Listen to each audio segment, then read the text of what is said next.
Okay, I'd like to get the meeting started. I'd like to welcome everyone to this session of Marxism 2010. This evening we'll be discussing the idea of communism.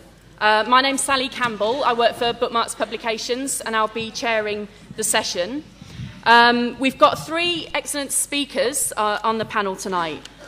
First of all, we've got Alex Callinicos. He's a leading member of the Socialist Workers' Party.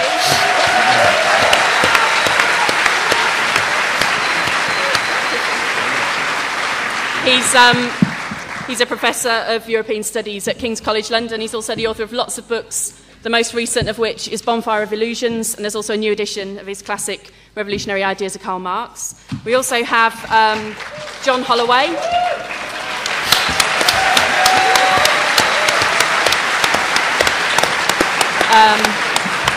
He's a professor at the Institute of Social Sciences and Humanities at the Autonomous University in Pueblo, Mexico. He's the author, probably most famously, of Change the World Without Taking Power, of which there's a new edition coming in September. And also his most recent book is Crack Capitalism. And finally, we have Slavoj Zizek.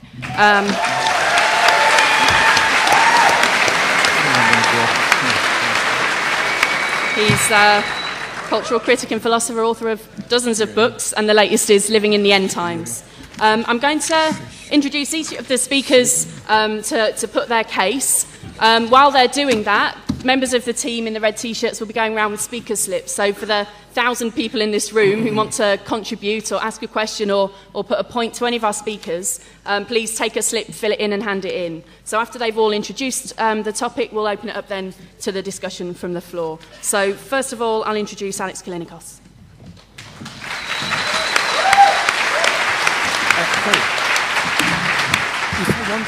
Thanks very much. A couple of months ago, I was visiting South Africa, and I went to the Museum of Apartheid in Johannesburg, which is a fantastic record of the whole system of racial oppression in South Africa. And halfway through going round the museum, I burst into tears. And the reason why I did was because I realised that apartheid, this whole institutionalised system of oppression, had been reduced to items in a museum. For the first few decades of my life, I was brought up on the assumption that apartheid was part of the permanent furniture of the world. And suddenly, I was brought up with something that I'd known intellectually, but was experiencing emotionally, that apartheid, this dense system of oppression, had gone. Of course, that leaves many other evils in the world, but that particular form of oppression had gone, and it was a wonderful moment. Now, what I'd like to do one day, and it may be in a few decades' time, and I'm rather bent and on a stick, is to go to a museum of capitalism.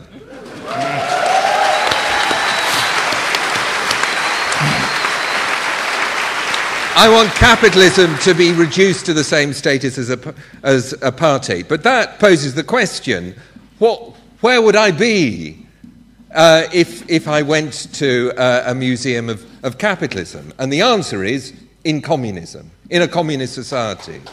Now, because more than anything else, communism is the name of the alternative to capitalism. I want to say something about the classical Marxist understanding of communism, but it's an idea that has been returned, at least to intellectual debate, in the past few years, particularly as a result of the interventions by Slavoj over there and by the French philosopher Alain Badiou. And I think this is a very useful thing to have happened, because we're confronted with an extremely serious and, I think, protracted crisis of capitalism, and therefore we need to be talking not about regulating capitalism, not about reforming capitalism, but by replacing it with something completely different. And communism is about the alternative. The idea of communism is about the idea of the alternative to capitalism. So what is communism?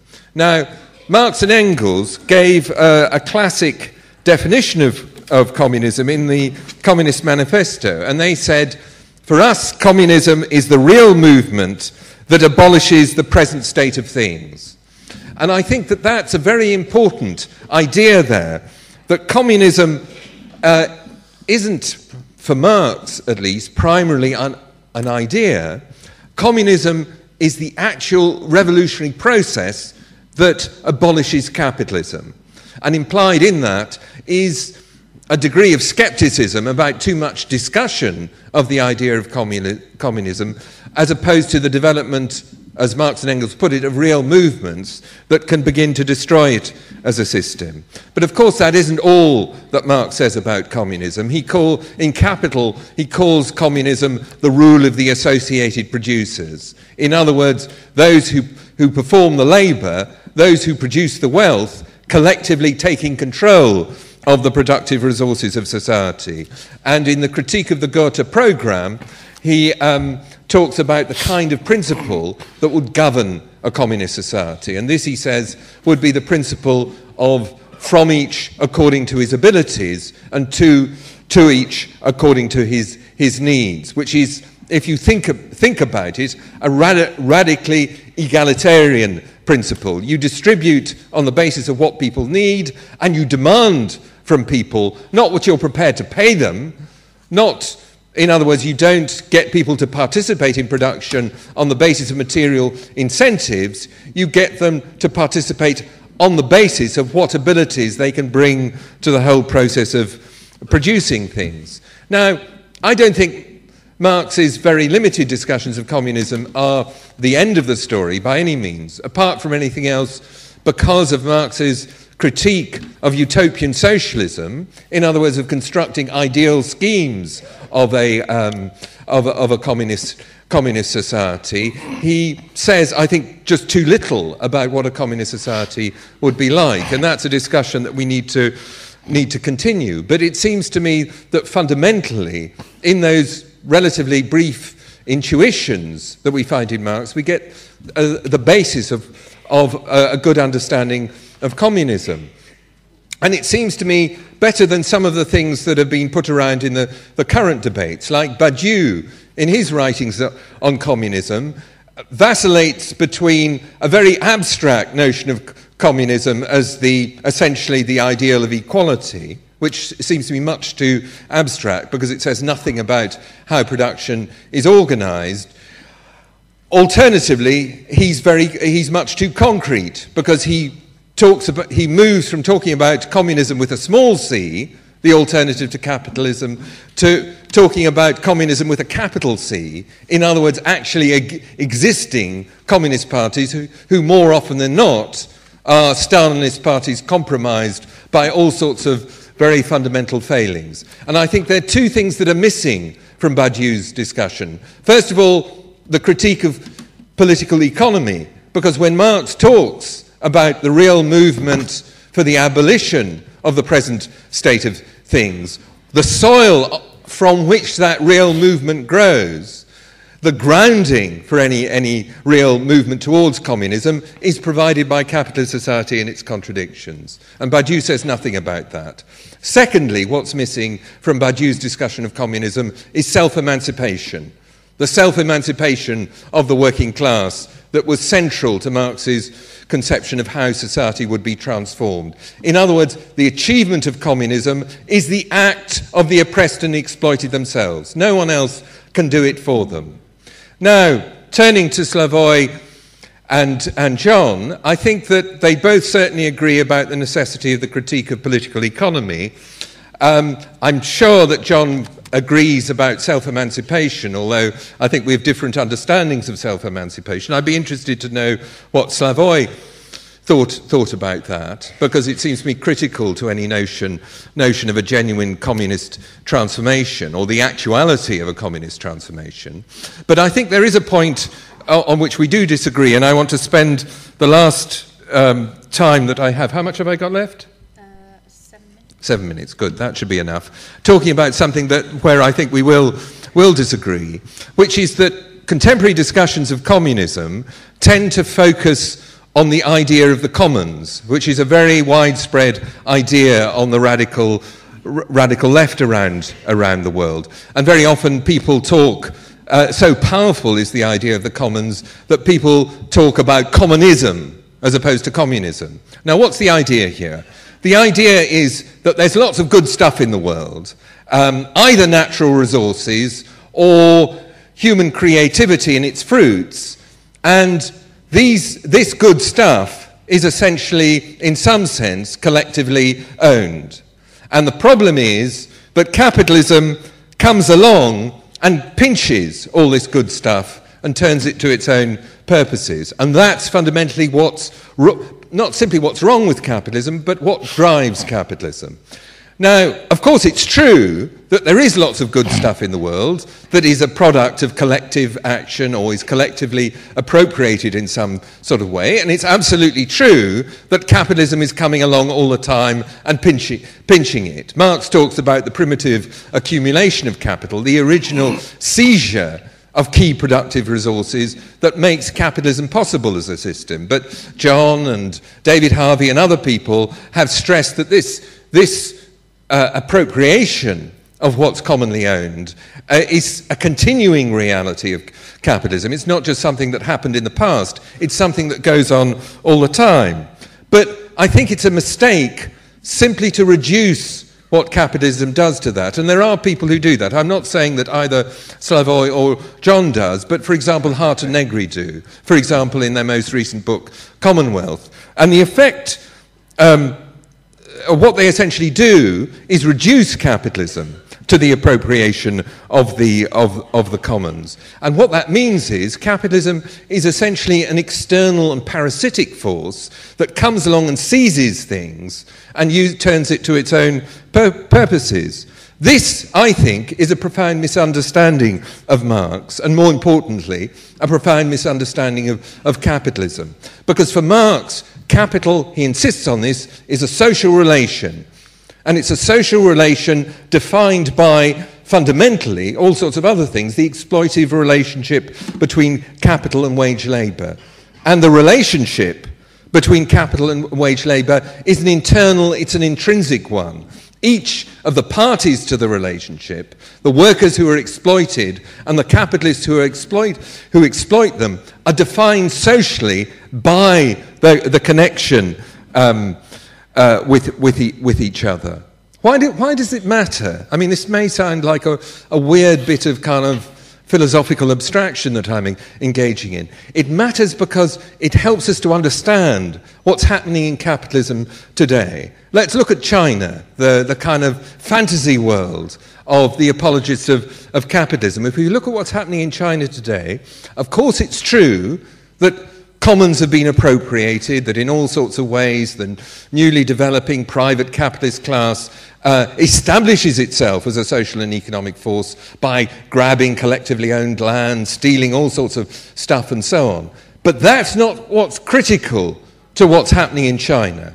What we see in China is a process of very rapid capitalist development that involves an enormous creation and expansion of human productive capabilities by bringing workers together in conditions where they're collectively exploited. There's this place called Foxconn, which is an extraordinary company which produces an awful lot of the iPads and iPods and iPhones and so on that everyone desires so much, which involves one complex in the southeast of China where 300,000 workers are employed in the same factory town. That's crucial to the kind of capitalist development that is taking place in China.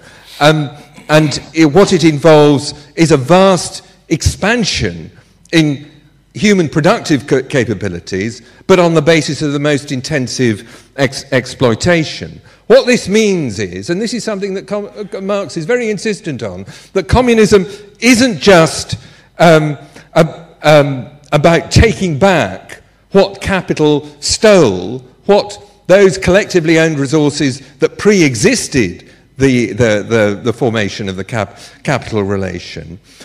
What communism, much more importantly, is about is seizing the productive capacities that are created within the framework of the capital relation. Marx has this marvellously contradictory view of capitalism as a disastrous and destructive force, but also an enormous expansion in human productive powers, which revolution is about taking control of. Why does this matter politically? It matters politically because ultimately it comes down to the question of power. As I said, the relationship between capital and wage labour is an internal one. Exploiter and exploiter are bound together in this intimate relationship of interdependence. Interdependence, that's critical. In other words, the worker depends upon the capitalist. Because the worker only owns his or her labour power, the worker has to go and work for a capitalist and be exploited and all that sort of thing. But there's another side to that. The capitalist depends on the worker. The worker's labour is the source of the capitalist profits. When the worker's labour stops, then capitalism stops. And this isn't just an abstract proposition. Because again, let's go back to the case of China, the so-called future of capitalism. What we've seen in recent weeks are explosions of strikes by this new working class, bringing to a halt processes of production, extracting massive pay increases, shifting the whole relation of power between capital and wage labour. And that's the bottom line about communism. And actually it's an idea that pre-exists Marx, that goes back to Blanqui and the radical French communists, that what the force that is going to achieve communism is precisely that mass of wage labourers who are oppressed and exploited by capitalism, but precisely because they're exploited, have the capacity to carry through this revolution that can take us out of capitalism to communism.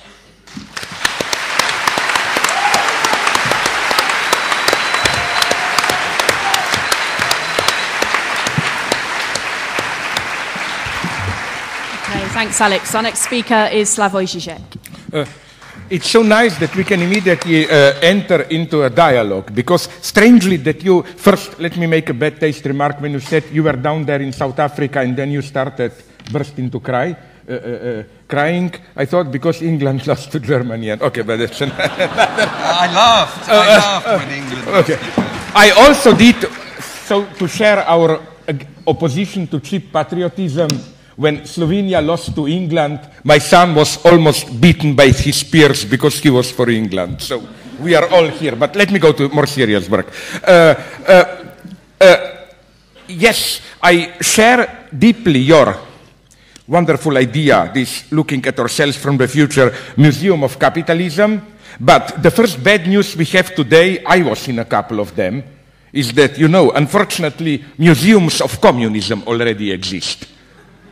In practically all post-socialist Eastern European countries, I visited one in Budapest, for example, when I bought a wonderful thing, a candle as a figure of Stalin, and then you light a candle and Stalin melts down. This is as effective anti-Stalinist critique as you can get.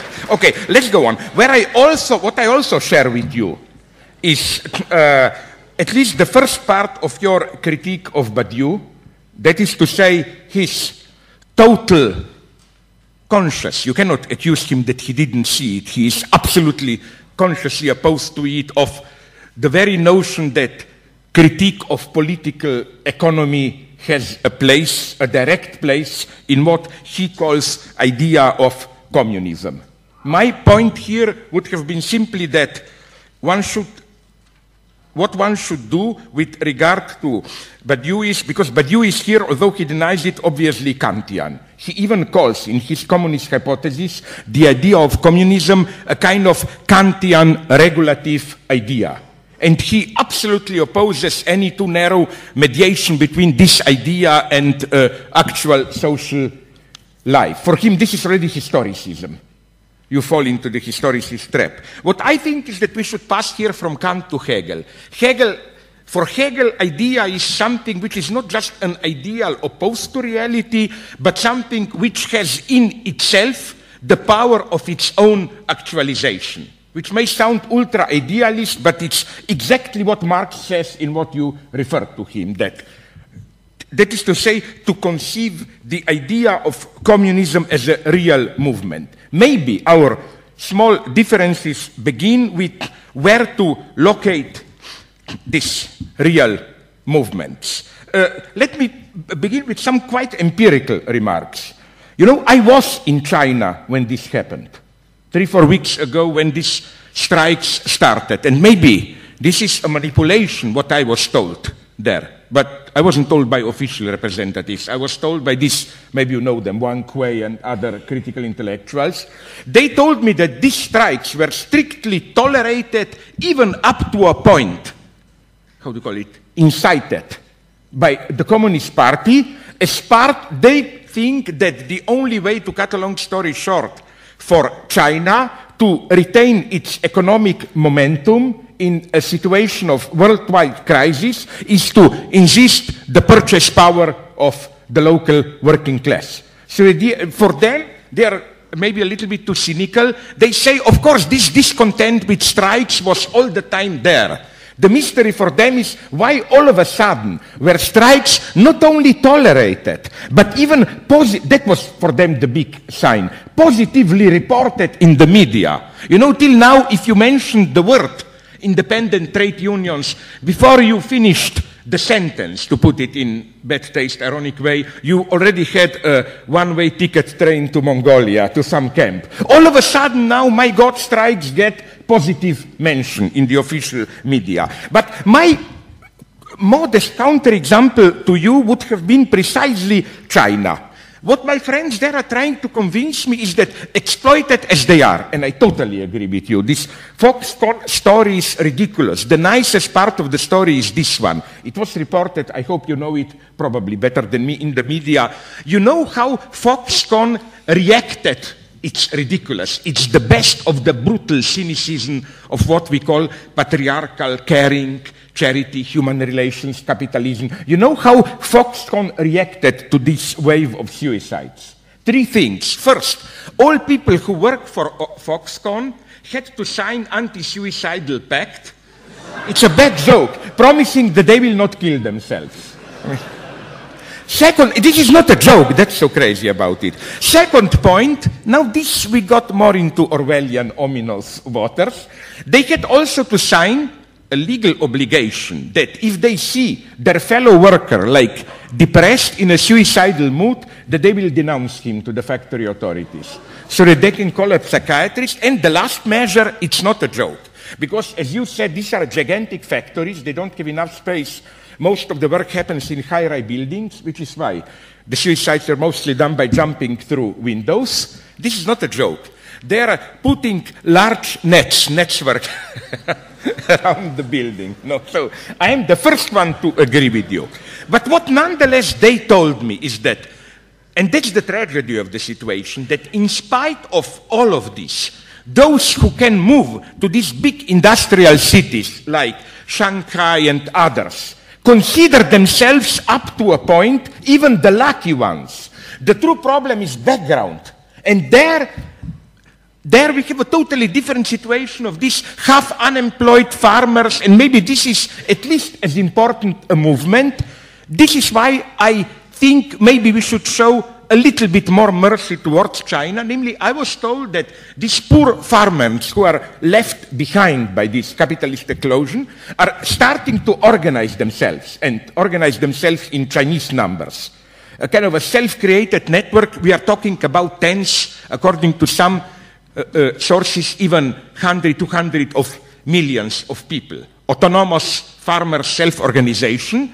And the Communist Party, not for any good democratic reasons, but because they think that if they oppress this, they risk an even stronger explosion, at a certain point, is seriously considering the possibility of allowing them, of recognizing them at least as some kind of a partner. Maybe this is just an old fascist formula, corporate organization, maybe it's something more. But where I maybe don't quite agree, now I come to basic. First, I think you were a little bit unfair, although I criticized him all the time. I'm ready to take the blame for the commons towards Tony Negri, because he would concede all this. You know, exploitation, new subjectivity, exploited by capital. What I am claiming is something, and I will try to put it as brutally and openly as possible so that I expose myself to the counterattack. What I am claiming is that to grasp, I repeat what I the claim I made here the last year, that to grasp today's capitalist dynamics, this logic of exploitation is no longer enough. That again, to grasp the capitalist dynamic, you need to take into account first the new role, important role as a source of wealth of raw materials, which for Marx were basically out of the equation. You know, the irony is that when Marx, check it up in Capital, wants to demonstrate that raw materials cannot be a source of wealth in the sense of value, of course, you know what he gives as an example? Oil. So, to provoke you, I already was interrupted a year ago, I like to repeat the provocation, I claim something very simple. If you apply dogmatically Marx to today's Venezuela, you cannot but say that Chavez is exploiting the United States. He is not. But that's why we have to rethink it. One thing are raw materials, which are an important part of the struggle, who will confront them. Another one is so-called intellectual property, and there for me the problem of commons is crucial. Again, my vulgar example which I used a year ago. How did that creep who is now happily on the way down, Bill Gates, how did he become, at least at some point, the wealthiest man in the world? I don't believe in the classical Marxist explanation of, you know, extreme extra super profit exploitation. I think we should return to the category of rent, which is still some kind of exploitation, but different. I think Bill Gates is not so rich because he especially exploits his workers or whatever, but because, again, he appropriated part of what should be, and in a way even is, our commons. Each of us, when we want to be in touch in a shared public space, you have to pay to him the price, just so that we can share the same field through internet, social space, and so on and so on. This is for me the logic of the privatization of the commons. It has something to do... Okay.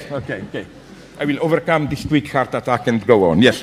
It has something, I think, to do with the big problem of what Marx called general intellect, where I think Marx is at his best. You remember in Grundrisse, where Marx says how the moment the knowledge, collective practical knowledge, will become the main source of wealth, capitalism will dissolve. He comes very close to some kind of almost economic determinism.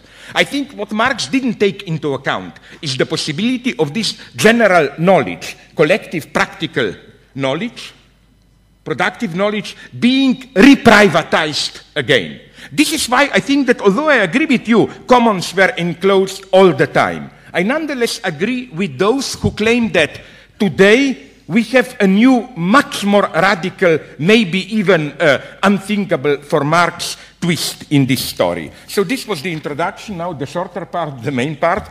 Okay, I will just enumerate points for you, since I am, again, as I always emphasize, the victim of a brutal, metaphysical, linear notion of time. Okay. Sorry, quickly.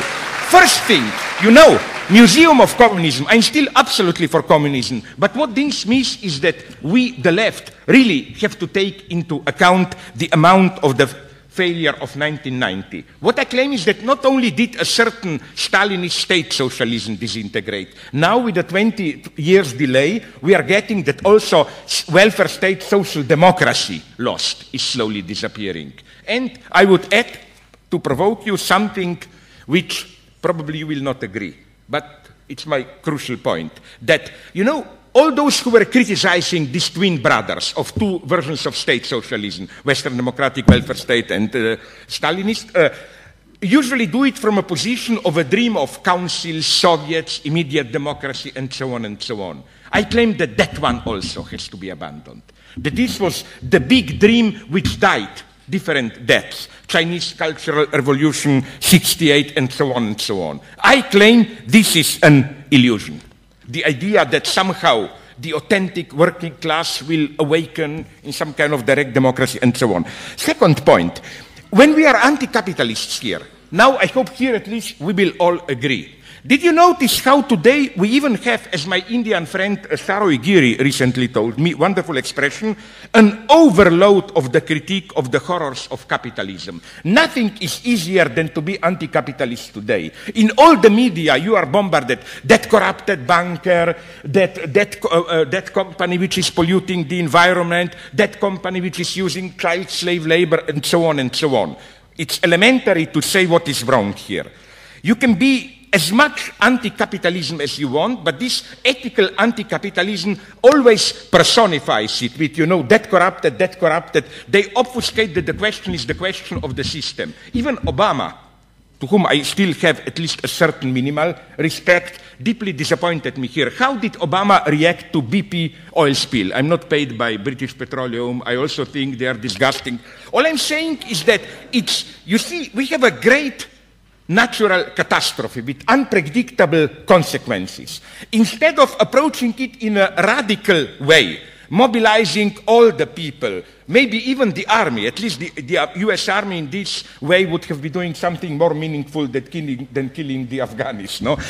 What is he doing? He changed it into a typical legal, private, immoral culprits problem. As it, I will kick the BP in the ass and I will make them pay, which is totally ridiculous. You can see here how we cannot do with ecology the amount of crises which are definitely ahead of us. They absolutely need something that I cannot call a communist approach. That is to say, a large mobilization outside the market and outside this legal state form.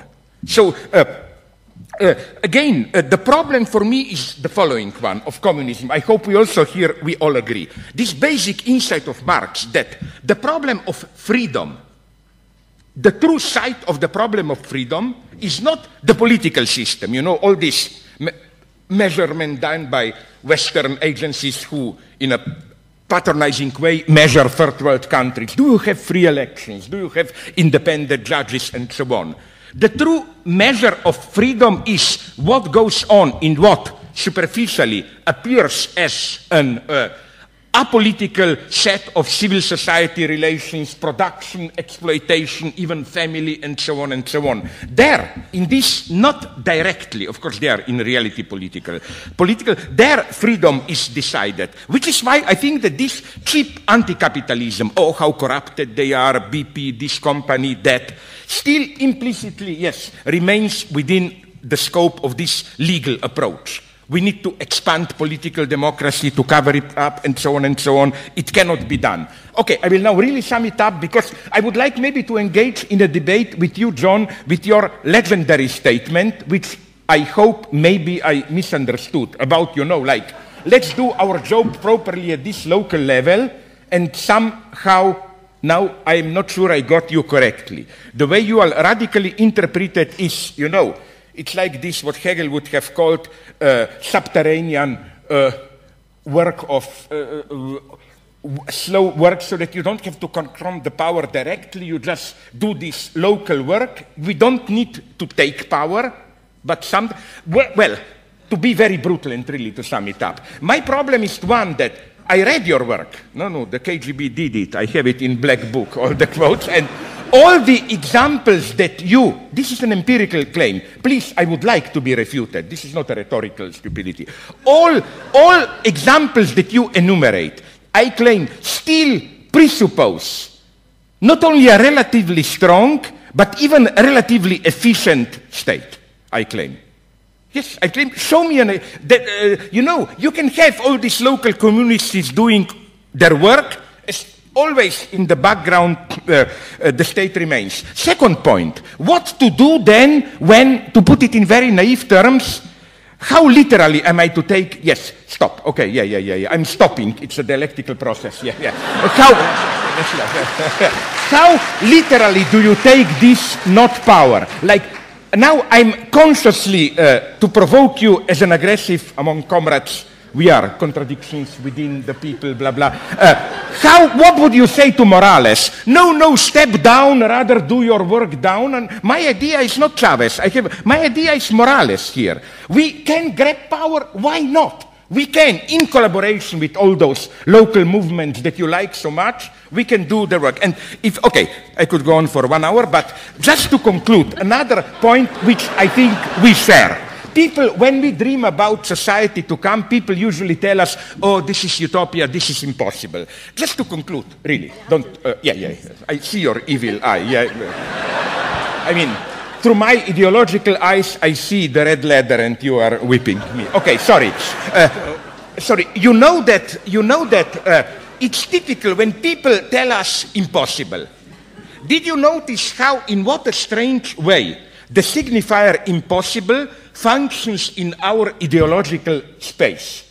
On the one hand, the official ideology is telling us everything is becoming almost possible. You know, in the field of private pleasure, science, and so on. We will be able to change our character. We will be able, not to mention what horrible things in sexuality doing. We will be able to travel to the moon. Everything is possible there.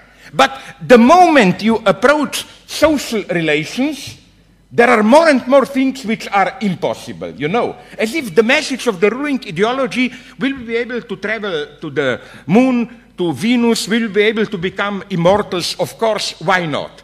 But will it be possible to change a little bit the healthcare legislation? No, no way, that's impossible, no? So, you know, what is possible, what is impossible is maybe the crucial ideological opposition today. And our message should be, of course, not in an irrational sense, but in the sense of what appears as impossible within a certain ideological social space. It's, yes, you are right, it is impossible, but look at us and learn. We will do the impossible. Thank you very much.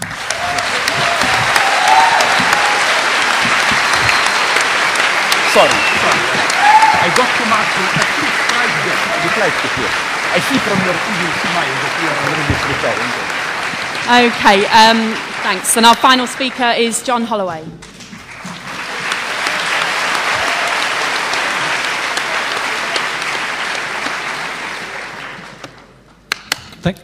Thank you very much.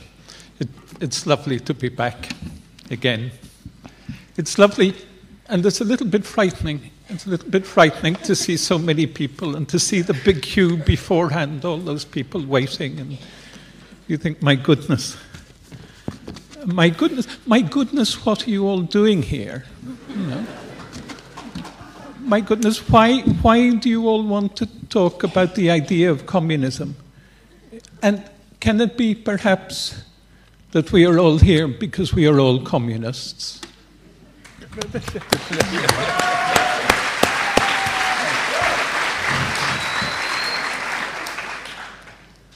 And of course, that's only the beginning, because the question is, what do we mean by that?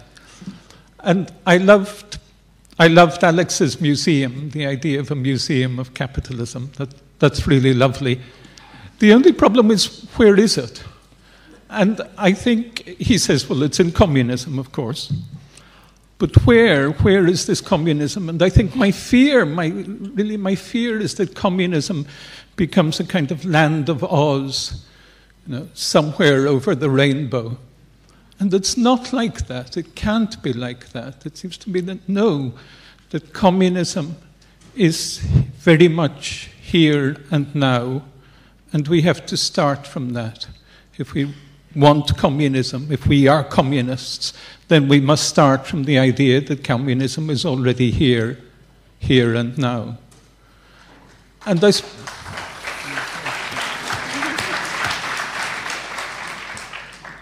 I suppose partly why I say that is because I've just come from a very striking example of that. It was about 10 days ago, I had the pleasure of giving a talk in Navarino Park in Athens.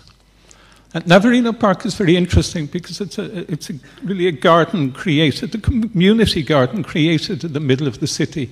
And it's just around the corner from where the police shot Alexis Grigoropoulos, the 15-year-old, in December 2008.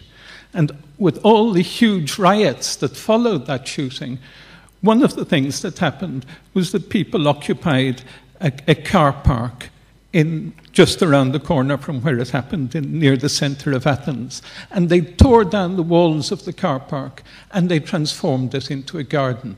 And it's a beautiful garden, and it's used by all the people in the neighborhood, and it's used by children, and they hold meetings there, and it's fantastic. And the first time I went, I felt, wow, this is communism. This is revolution.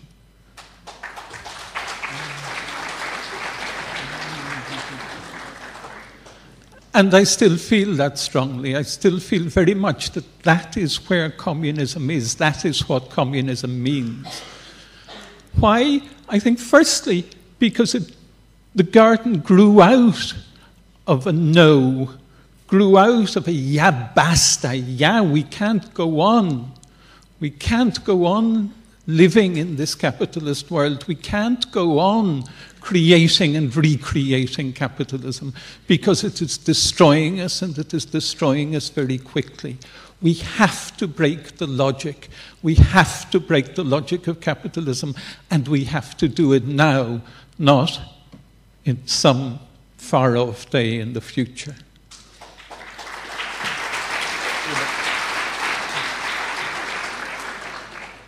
And that was the starting point of the garden. It was just a refusal, the enough, no, we can't go on. But that refusal, that rage, became transformed into a process of creation. In other words, it's not just a negation, it's a negation and creation. Not just an against, it's an against and beyond. The transformation of rage into a change here and now in the city of Athens. And this change seems to be crucial in two respects. Firstly, by being a garden, it announces that what we need is not just a change in our own social relations, but also a change in our relation with other forms of life, with non-human forms of life. In other words, a garden has the special feature of saying that any anti-capitalism, any communism must be based on the different relation with the plants and animals that surround us. And secondly, I think it's crucial in this garden that the whole process creates a different set of social relations. It's a process of creating a no-go area, if you like, creating a crack in the logic of capitalist social cohesion. That the people involved in the park put up, they don't in fact, but symbolically you can imagine them putting up signs around the garden saying, capital, keep out. Here we are going to create something different. Here we are creating something according to a different logic. Here we are not going to measure land according to the price per square meter. Here we are going to appreciate land by the pleasure it gives to us and our children.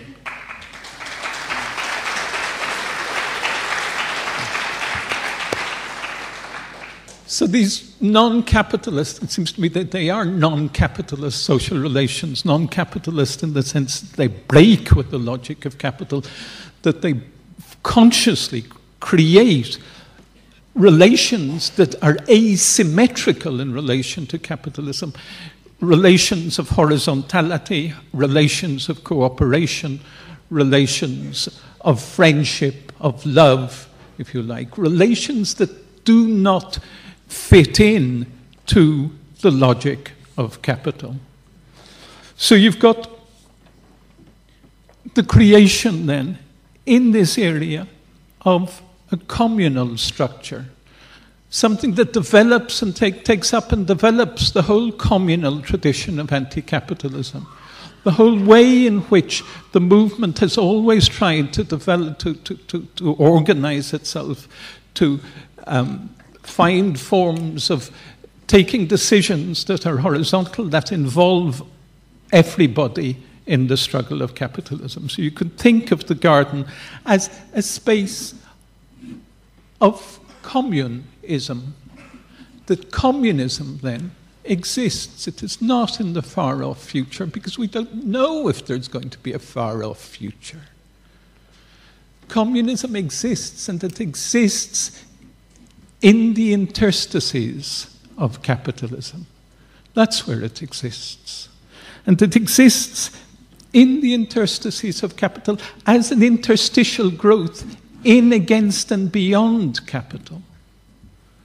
And it is always difficult, and it is always contradictory, and of course there are problems, and of course there are conflicts, and of course the people who run the garden have the problem of how do they keep out the police, how do they deal with drug addicts, how do they deal with drug pushers, how do they actually create and maintain it as a real communal space. But it seems to me that there is no other way we can think about revolution, that the only possible way we can think about revolution is as the creation, expansion, multiplication, and confluence of such communist spaces, of such cracks in the texture of capitalist domination.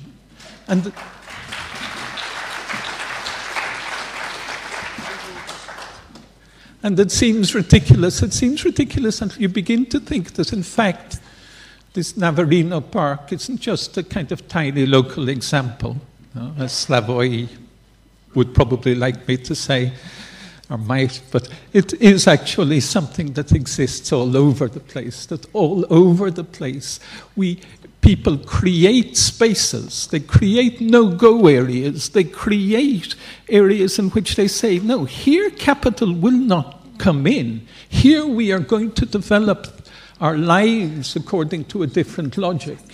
And if you go to the southeast of Mexico, if you go to Chiapas, to the Zapatista area, all around the Zapatista area there are signs saying, bad government, stay out. Here the people rule.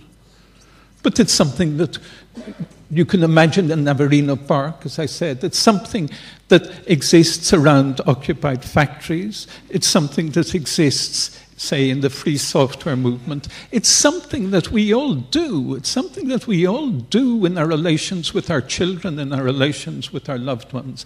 We say, capital, keep out. Here we are doing something else. Here we are developing different social relations. And when you begin to think of it like that, you begin to see that the world is not simply a world of domination, that the world is actually a world of cracks, a world of interstitial communisms, or perhaps communism isn't the word. It isn't, in fact, communism. What you have is perhaps not communism, but communizing, a process of communizing in which people are trying to communize the society in many different ways. The only communism that we could really talk about, I suppose, in any full sense, would be a world system in which we all participated in determining our own lives. But for the moment, and at least for the moment, all we have is these movements from the particular, these movements of communizing, of communization, if you like. And to talk of experiences like that, to talk about in terms of communizing, I hope makes it clear that I am not thinking of micro-politics. It is not just a local, it is not just a garden. But if you think, it seems to me that it doesn't help to think of those spaces as autonomous spaces, because autonomous spaces implies something self-contained, that they are cracks, and cracks move, cracks run, cracks shoot out in all directions. Cracks come together. And they come together in ways that we can often not anticipate and not organize. So to think of radical social change, thoroughgoing change, we need to think of a confluence of cracks. But the problem is that we don't have any model for talking about this confluence. We can say, obviously, that the confluence of the cracks, the coming together of the cracks, requires some sort of organization. But this sort of organization is not institutionalization, because institutionalization doesn't work. And institutionalization doesn't work because the cracks, by their nature, are thresholds, are opening to different to a different sort of society, to different sorts of social relations. And an institutionalization is always the imposition of the present upon the future. And that is why, in fact, institutions never work, it seemed to me, as a way of promoting the confluence of cracks. How do we organize a revolution? I think as Raoul Sibeki says, we can't organize a revolution. In fact, we can't organize a rebellion. Rebellion is a movement that nobody controls. What we can do is try and strengthen it. What we can do is try and promote these cracks, try and create and expand these cracks. But we can't institutionalize them. We can't organize them. And that is the answer to Slavoy's question about Evo Morales. In Bolivia, between 2000 and 2005, we had a huge explosion of cracks, a huge explosion of communizing. And what the election of Morales did was to channel that communizing process into its logical opposite, in other words, into state forms of organization, and in many ways to bring that process to a closure. Not completely, of course, because it's very contradictory. But that is what institutionalization does. It kills cracks. Communizing and statification are processes that move in opposite directions. So then what? How do we how do we think about the confluence of cracks? How do we think about strengthening the communizing process? I think that the only way, perhaps, or the best way, is to think in terms of resonances, in terms of radiations, in terms of light shining in the dark. For me, Navarino Park is a light that shines in the dark, and the dark is a very, very, very dark. But it's a light that shines, and the light that lights up the dark. And look around, and you begin to see those other lights. And that is what we have to do. That is what we have to do. We have to strengthen those lights and create those lights. And that, for me, is communism. Thank you very much.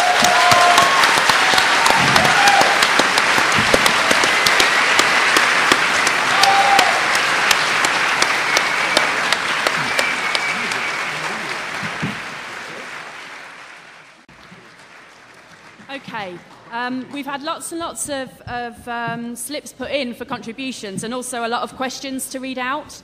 I'll fit in as many as I can in the next 20 minutes. The first speaker will be Bassem Chit from Lebanon, followed by Dushko Bulafovic from Montenegro.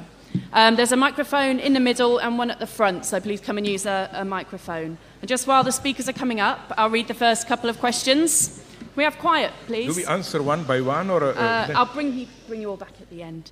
The first question is from Chris Bayburn. Bearing in mind that there have been no communist regimes that have survived more than 30 years, why should I believe that communism has a real chance of becoming reality? The second is from Alice Randomson from Communism for Dummies magazine. This is directed to Slavoy. Slavoy, do you do drugs? What is your attitude towards drugs? Drugs? Do you do drugs? What is your attitude to drugs? What would be the role of drugs in a communist society?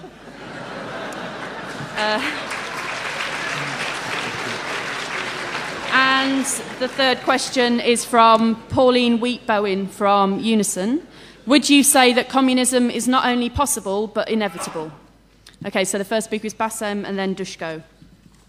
You've got 3 minutes to speak, and I'll tap on the mic after 2. I'll speak less. The first thing that really hit me, the issue of communizing and the appropriation of spaces and all of these things. Honestly, I only see it happening in places where it can happen. In places, for example, in the Middle East, it's impossible. You'll have tanks in a few minutes in front of you. What do you do with that? This is where you have to organize resistance. And when you look at the issue of resistance and how you deal with all of these things, one of the trials that happened, for example, in the 2002 and 2003 in Lebanon, some people decide to start up a commune, and if they want to break totally with capital, one question was asked to them in a meeting and nobody answered. How do you get in a bus from one place to another? Who creates the bus? Who drives the bus? Who organizes the process of transportation? Who organizes all of these things that actually makes us live? talking about spaces and appropriation of different communization spaces, it's for me, it's more of a romantic luxury than actually, because the real thing is how do you organize the production process, which we all survive on. We cannot survive without organizing how we live on a daily basis. And another thing is, one park it brings hope because they won a battle. They did not create communism because communism is on the picket line, is in demonstrations, is when you go into fight with the police, is all of these things. When all of society is free, then we can talk about communism. It doesn't start in bits and pieces. It starts when the struggle hit a peak, and then you start seeing the future because you start seeing the potential of the population in organizing itself in its totality, not in bits of pieces, because organizing tens of people or hundreds of people is not enough. That's what happened, for example, in 2006 when the Israeli attack. Beirut was organized by different grassroots groups. It was not organized by the state. The state did not exist. 1 week after, the state intervened in every single locality, and then they banned aid from different spaces. What do you do in these spaces? You cannot even keep the space and leave the other spaces being attacked by the state. You have to go there and fight them as well. This is how you spread it. And you don't spread it by spaces, you spread it by struggle. Thank you.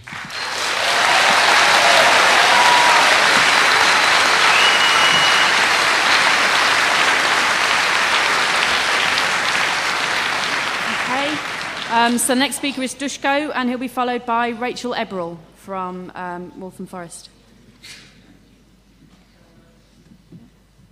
Hello to everyone. I'm British Montenegrin. I used to live here for 21 years, and I arrived in 1987. I moved back to 2008 to Montenegro, and this spring I was chosen Vice President of the Communist Party of Montenegro. This party used to be leading party in all Yugoslavia, but with disintegration Yugoslavia, counter-revolution 1989, we lost almost everything. We don't have anything. We don't have any property because it was taken over by counter-revolution 1989, when was actually made dictatorship, and there was completely change of local government in Montenegro.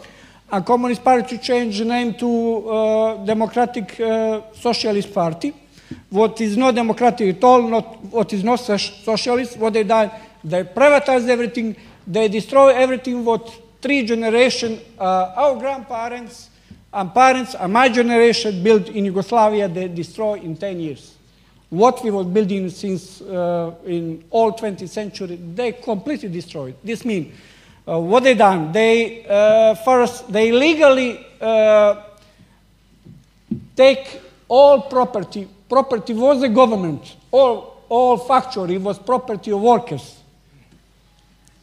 And it wasn't actually property of government. They legally, what they done? They legally just privatize all this property. And now, there is no even workers anymore because they lost all factory, they privatized, and they close. This is what is happening. And the Communist Party at this moment is completely without any power. I'm from 30 members of Communist Party, I'm youngest member. That's why probably they chose me. Most of them are really old people, over 75, 80 years old. Young people, they don't know much about that, and it's very difficult for me and a little bit younger member to organize and prove them, show them what was actually Yugoslavia 25, 30 years ago. And many people don't know what's actually, you know all this what's happening in Sarajevo, Serbia, Bosnia, but you don't know how was economic status in former Yugoslavia. 1989, when... You need to start summing up, please. Sorry. When International Monetary Fund wanted to destroy Yugoslavia, they asked to close banks, because bank wasn't even government. It was controlled by workers. You know, Zizek knows that very well. And no, I definitely don't know that at any point banks were controlled by workers. I'm sorry, that Yugoslavia missed me totally. Sorry, comrade. You have to wind up. All right, okay, sorry. No, you have to stop. And they wanted to dismantle. Sorry, comrade, you have to stop. All right. Yeah. We've only got a few minutes. Okay. All right. This is one sentence. What I wanted to say. There is big trouble. Montenegrin government, they want to join NATO. Only way to stop them is to take out this government and to make some kind of demonstration against joining NATO. And I mean, this is only way. What I just asking, what I will ask from British people to help us organize a referendum, what is not legally obliged by our government to be done. Okay, thank you. Just before Rachel speaks, I've got a couple more questions to read out. This is from Toros. Is there a possibility for Marxists and anarchists to work together in the aim of reaching a communist world, since their conceptualization of communism is generally the same? And secondly, from Mark from LSE, is democracy the biggest obstacle to stopping irreversible climate change before it becomes irreversible in 15 years, he says? Okay, the speaker after Rachel will be Paul Holborough from Brixton. Hiya, I want to take issue with John Holloway, really, because I think listening to him, it seems to me that he underestimates what capitalism does to the human condition. Capitalism makes us alienated. Marx described the process where what is human becomes animal, and we can only feel ourselves when we are doing the animal, and it's through our labour, which is what actually creates us as something special, that gets taken away from us and completely perverts our lives. It means that we can't imagine all our capabilities because of the world that we live in. And that relationship doesn't just stop at work, so we don't get rid of alienation when we leave work.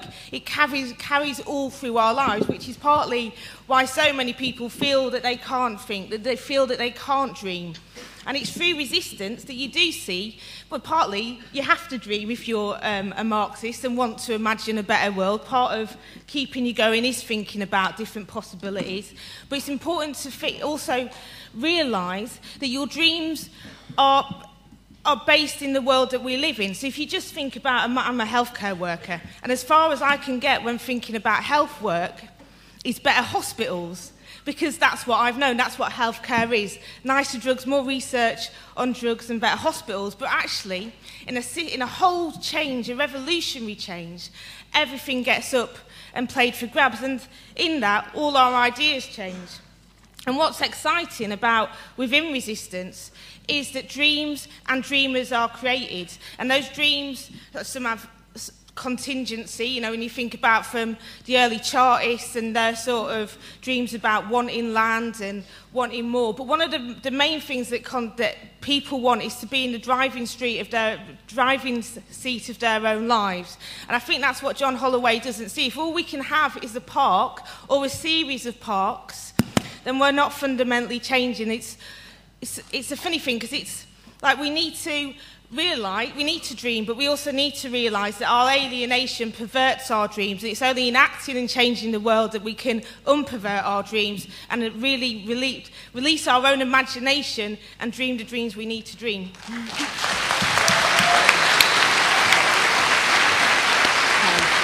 And before Paul speaks, I've got a couple more questions. This is from Rifat. Does it not signify that the horizon of capitalism has not been transcended if communism is still defined within the framework of the terms of economic production? And secondly, from Oliver from Germany, don't we need socialism first and only then communism? After Paul will be Thomas Franke from the Czech Republic.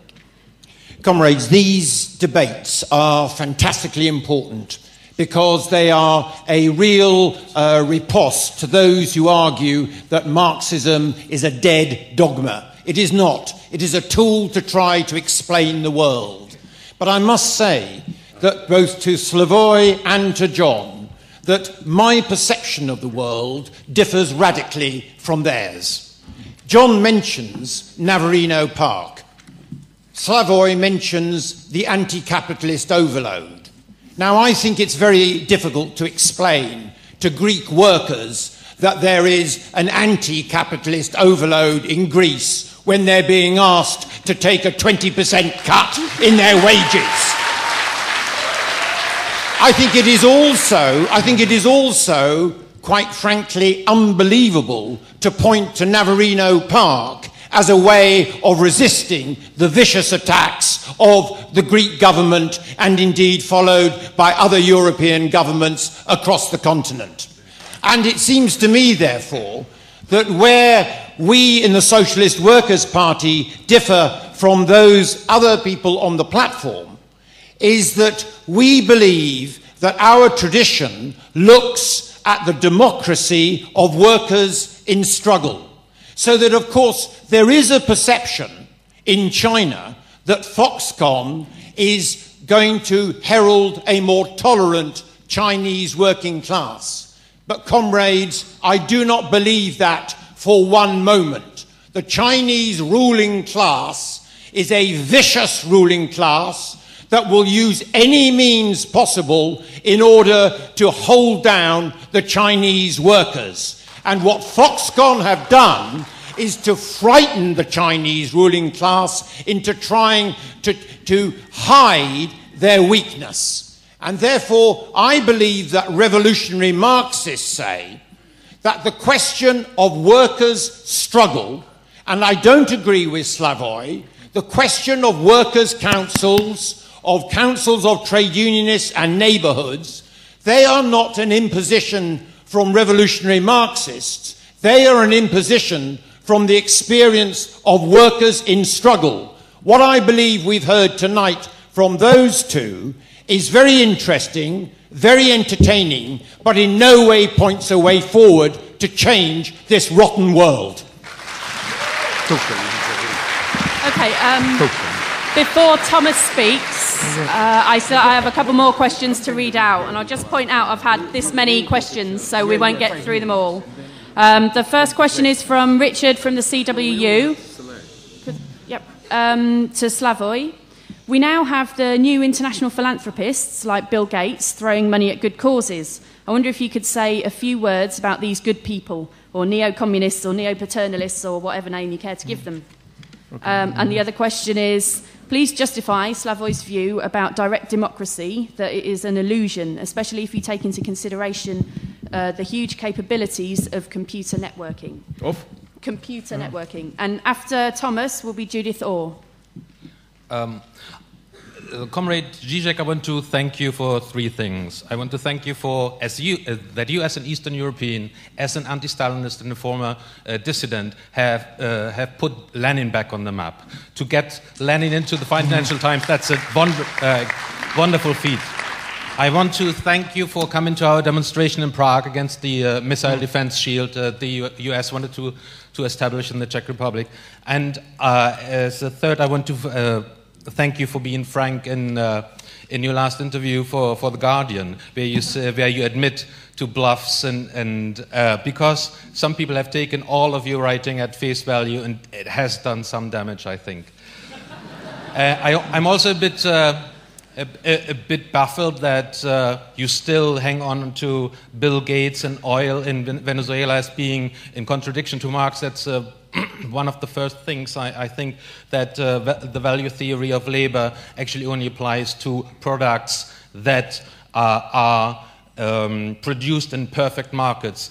Bill Gates and oil in Venezuela are very much about monopoly, and therefore the labor theory of value doesn't apply directly. Did you read Marx? Did you read Marx? How can you say this if you claim that you read Marx? I mean, now you are... sorry, okay, sorry, go on, but... I mean, it just beats me. Do people read Marx today? Yes. Yeah, but not that. I think what... In the same interview in The Guardian, you said that you are baffled by your popularity. I think what your popularity is about is an expression of the zeitgeist. When we follow what have been the icons of the left over the last years, then I think that has been quite a development, that you are talking about the polarization of that it's easier to imagine the end of the world than the end of capitalism. You think that you talk about thinking globally, acting locally, but as part of humanity, not as part only of a local struggle.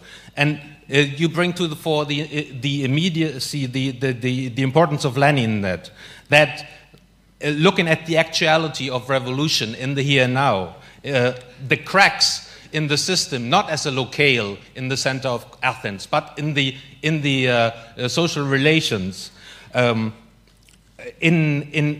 Eastern Europe, we actually have the anti-capitalism of corruption, or capitalism can solve this.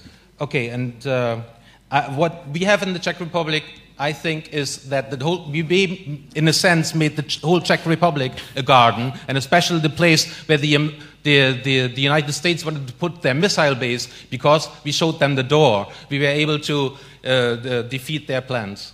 Thank you.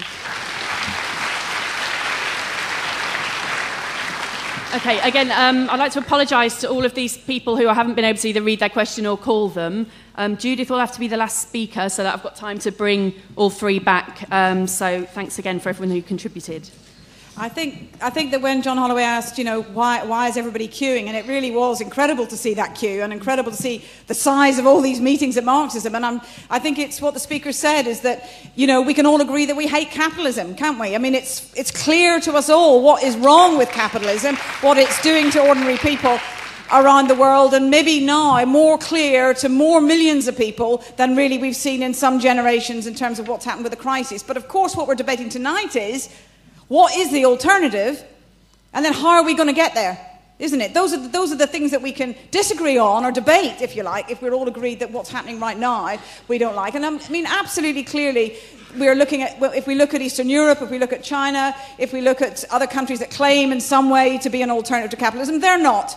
They're another form of capitalism, aren't they? That's proved by what's happening to the Chinese workers who are fighting back. I mean, who knows if some of them are being wound up, but to me, this is people who are exploited fighting back even under the most repressive conditions. And I think so even in those countries that claim to be something different, there is a social force being created that can challenge those societies in the way they run, and that's the working class. And I think the thing is about the working class that is so unique is the ruling class and the capitalists need it.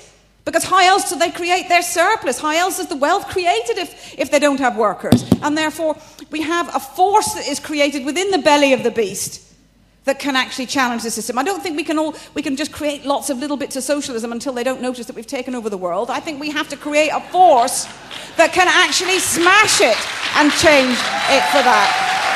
But I think my point is that Marx said that the history of all class societies is the history of class struggle. Struggle will happen whatever we decide in the room tonight. There will be struggles, whether here or China or everywhere around the world. Struggle will happen. It's a product of capitalism, of a minority exploiting majority. What isn't predestined is, of course, whether our side will win. And that's the difference, isn't it? What sort of political leadership will the movements have? Will the workers have? Will people who come behind? And that's actually what Marxism is all about. I think we do need political leadership of the real force that can change the world, and that is socialist politics, and the idea that actually we can smash the system and replace it with, as the old anti-capitalist slogan said, something nicer, something a lot nicer, something a lot different, where there really is true liberation for the whole of humanity.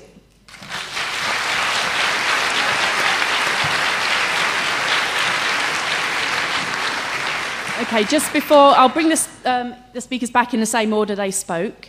Just to let you know, they'll all be signing copies of their books if you want to buy them on the stall outside, just outside these doors in the foyer.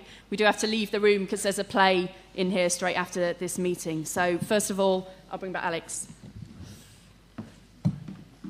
Well, it's frustrating because there's so many different points that have come up, and I'm just going to deal with three questions. First of all, Dushko, I'm absolutely with you in demonstrating against NATO. I'm absolutely not with you when it comes to defending the old Stalinist regime before 1989. The worst, for people who are real communists like us, to quote a book by Negri and Deleuze, the biggest problem that communists like us have is the heritage of the Stalinist regimes, and we have to insist there's an absolute difference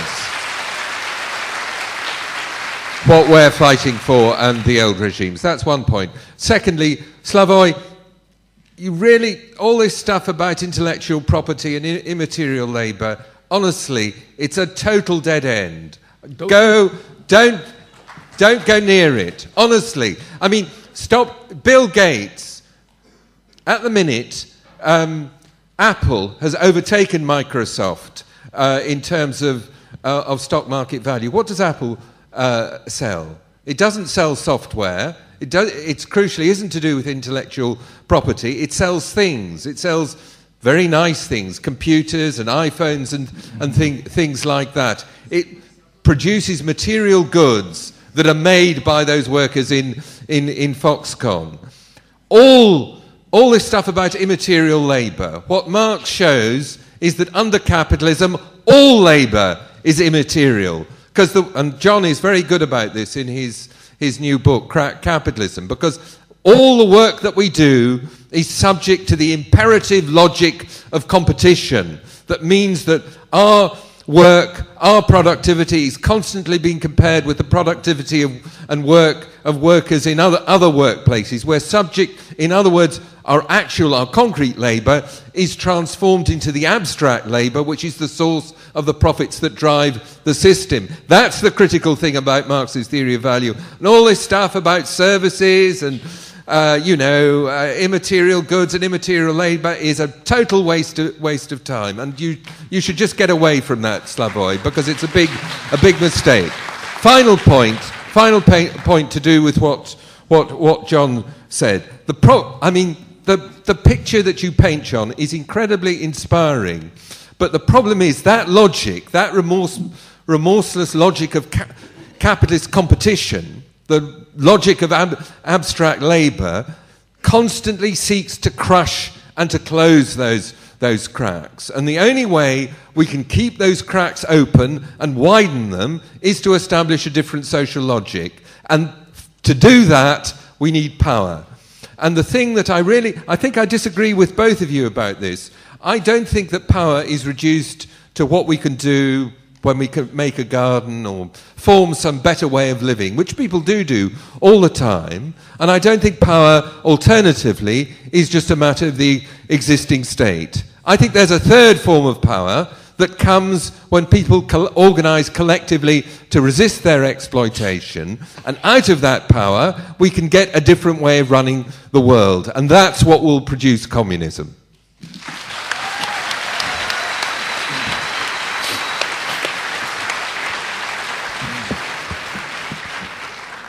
Is me now?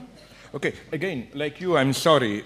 I mean, there was such an, if not overload of anti-capitalism, at least overload of questions, and one cannot answer them all. So at least I would like to limit myself at least to answer the two of you, main point. First, as it was already noted, that metaphor of the garden, keep capital out. I would also say there is nothing new. Every capitalist system needs as its inherent component something like this. In traditional capitalism, we had capital stay out of the family, capital stay out of the church, and so on. A kind of a space outside, I think. So for me, okay, let me develop that. So the problem is, okay, garden, everything nice, okay. Let's say there are drug dealers in that garden, there are women beaten and so on. What would you have done? Sorry to tell you, I would have called the police. If not, I would have organized very brutal thugs to keep violent people out. I'm sorry to tell you. Or let me go a step further. We have not only a gardener, but a group of farmers putting together an efficient cooperative. Then, of course, the capitalist farmers don't just look and send us a telegram with best wishes. They organized a sabotage here and there to prove how a thing like this cannot function. What would you have done? I would have organized a counter-terror. I'm sorry to tell you. Scaring a couple of them, burning there. Maybe if they killed one of us, killed three of us, and so on. I'm sorry to tell you this. Like Chavez now, I have great problems with Chavez. But as it is clear now, I was convinced by statement by Lawrence Eagleburger and so on, that this lack of food temporary in Venezuela, again, I'm not totally defending Chavez. I'm referring to a very specific phenomenon of, it can be proven beyond reasonable doubt that the lack of food in these state-run stores in Venezuela is not just the spontaneity of the market where out of self-interest merchants or distributors operate like this. It's part of an orchestrated nature of the United States connected with local saboteurs. What do you do here? I'm sorry to tell you, a limited amount of state terror is totally justified to me. You put police on them, you use secret police, you smash them, and so on. Otherwise, sorry, then step down from power. Because, you know, you use this wonderful poetic expression that you had all these gardens went wider, and then Morales, you used the nice term, brought this to a logical conclusion. What is the logical conclusion? All Bolivia didn't become a garden, but the logical conclusion was that the left took power, controls police, controls up to a point. I know of the tension, the army and so on, which is why, to refer to your example, the gardens, if I don't take the term garden in this isolated sense of where you go, but the gardens, let's call them cracks, liberated territories, are, I hope, much safer because of this. Because you can count on the police that instead of annoying you, it will maybe even protect you. So I absolutely agree with both of you that because you nonetheless, we all share, I hope, something, that power is not just state power. What really matters is local self-organization or rather productive self-organization and so on and so on. I just have my doubts, and this is the problem of councils and so on. To what extent can this local self-organization model be universalized? I think that we simply have to confront the problem of power. This is one thing. The second thing, very quickly, as to this Marxist, how should I call it, counterattack. Greek makes cynical my idea of overload. No, I was talking about propaganda in the wealthiest Western countries where, my God, listen, look at Hollywood. It's almost difficult to find a movie having anything to do with business which doesn't in a ridiculous way portray a bad, egotist capitalist, and there are no limits here. Remember that stupid second John Grisham movie, Pelican Brief, where even the evil capitalist is connected with the President of the United States. My problem is not, oh, you see, we are only in anti-capitalism. No. My problem is why even such ideological topics, which appear very radical, really threaten no one, only make the system more efficient. That was my point of anti-capitalist overload, that it's not radical enough, that there is something false in it.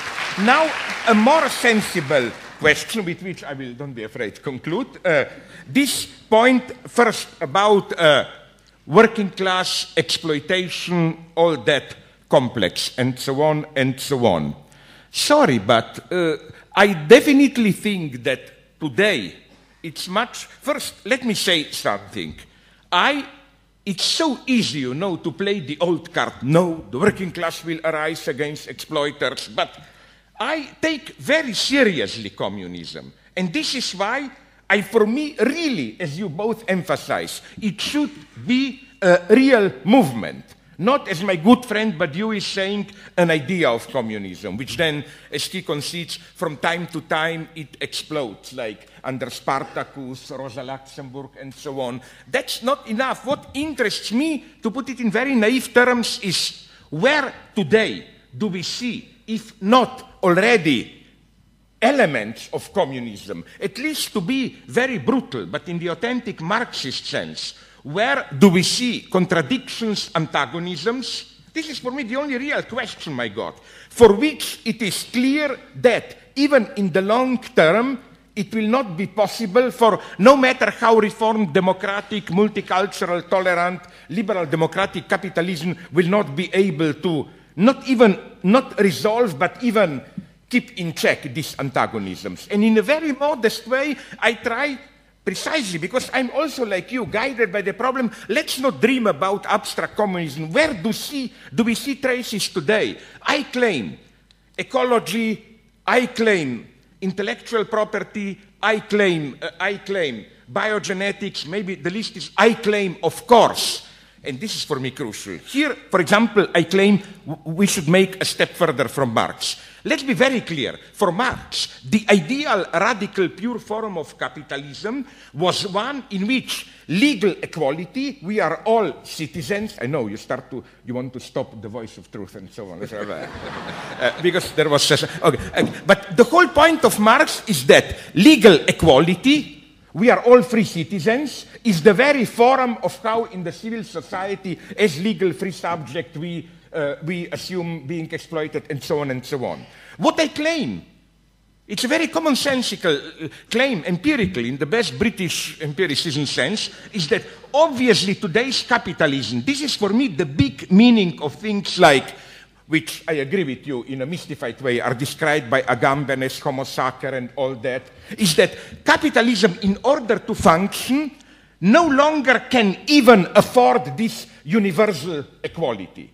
It is receding from it. You have immigrants, you have les sans-papiers, you know what I mean? It has to create new and new de facto excluded second-class citizens and so on and so on.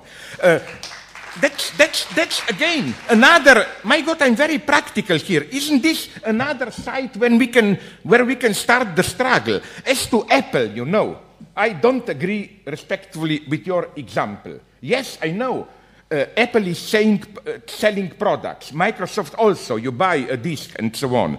But I claim, and it was proven, that again, the price of iPad is for me intellectual labor in what precise sense? In the sense that in the price of iPad, $400 and so on, the part of material production of it is practically negligible. It's not that, you know, Steve Jobs puts together the production costs and they say, let's screw it with extra exploitation when we arrive at a price. It's a totally different logic. But again, what makes me a little bit depressed, and I will get boost from this, not applaud, I want to be finished as the Jesus Christ excommunicated and so on, is that it depresses me a little bit, you know, this rhetoric shows, no, we're revisionist, intellectual labor, blah, blah, nothing, working class, and so on.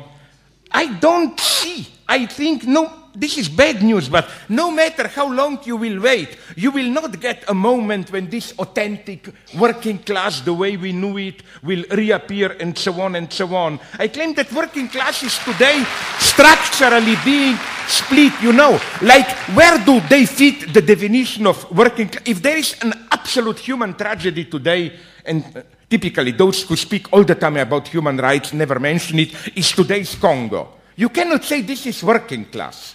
You know, all this excluded, exploited in different ways. The problem is to bring all of them together. I stop. Yeah. Thanks.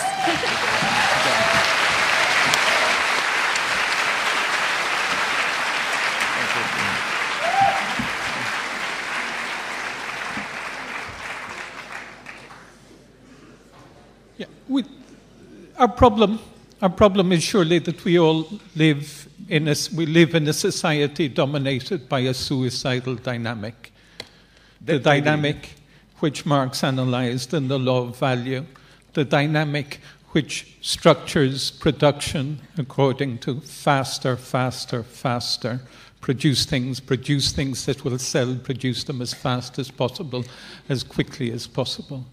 We know that we produce and reproduce this dynamic every time we produce value. We know that we do produce this dynamic every time we perform abstract or alienated labor. The question is, how can we break that dynamic? Because if we don't break it, then it is very likely that we will destroy humanity in a reasonably short time, destroy humanity completely. Yeah. Okay. How can we break that dynamic? It seems to me that we cannot break that dynamic by calling Tories scum. It doesn't help.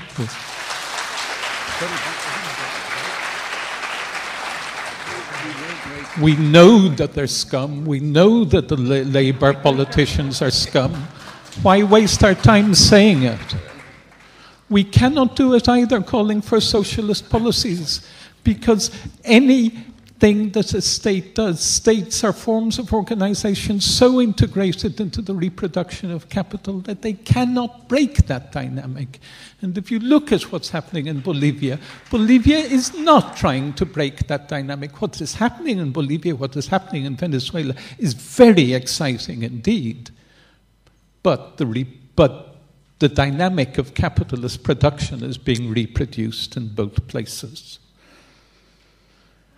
We cannot break that dynamic by thinking we are going to create communism in 50 years' time, because we may not be around in 50 years' time. It is ridiculous. It is absurd. I'm sorry, Alex, your example of the museum was lovely, but it's really absurd to think of communism as a post-capitalist society someday. We cannot wait.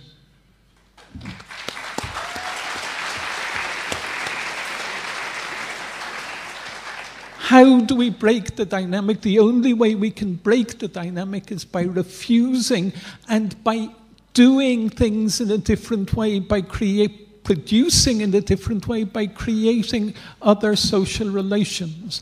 And if we think of that, then we can see that there are millions and millions of examples in the world of people dedicating their lives to doing just that. And sometimes these examples are pathetic. And sometimes these examples are so small that we can think we can just laugh at them. And sometimes we think of them as a tiny garden. But if you look at what's happened in Cuba, for example, there's been an explosion of tiny gardens by the people themselves, so that they now produce 60% of the food required for Havana within the city itself.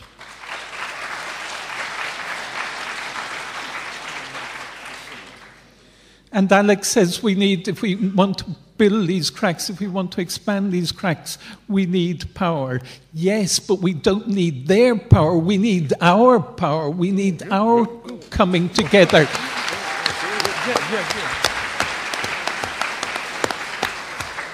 We need to do things in a different way. And if we create a community garden, of course we'll have problems, because drug addicts go in, because drug pushers go in, because of course people will beat women. And do we call the police then? Like hell we do. What do you do then? We don't call the police, because if the Greek police are like the Greek police are supposed to be, if the Greek police are like the Mexican police, then they will abuse those women systematically. They will not solve the problem. I agree. But then you organize your own police. Okay, we do not. If we call in a power that is alien to us, then we are reproducing their power. What we need, of course, is forms of community control over behavior in the garden. Not our own police, but certainly our own forms of vigilance, our own forms of control of behavior. And that is exactly what the garden is doing in Greece and many other community gardens. Okay, so we need power, but we need our own power, not a power that we can take, a real movement, communism. And that's what we have all said, the three of us, is communism is the real movement of anti-capitalist struggle. But that real movement of anti-capitalist struggle, where do we find it? Where do we find the antagonism? We don't have to look to intellectual property or to China or to Greece or to Mexico or to Venezuela. The antagonism of capitalism is part of our everyday lives, and the struggle against capital is part of our everyday lives, and not only of people who come to Marxism 2010, but it is part of the everyday life of all of us who live in capitalism, and that is why communism is a real possibility. It is a real possibility because it is a real actuality. And that's where we have to start from. Thank you.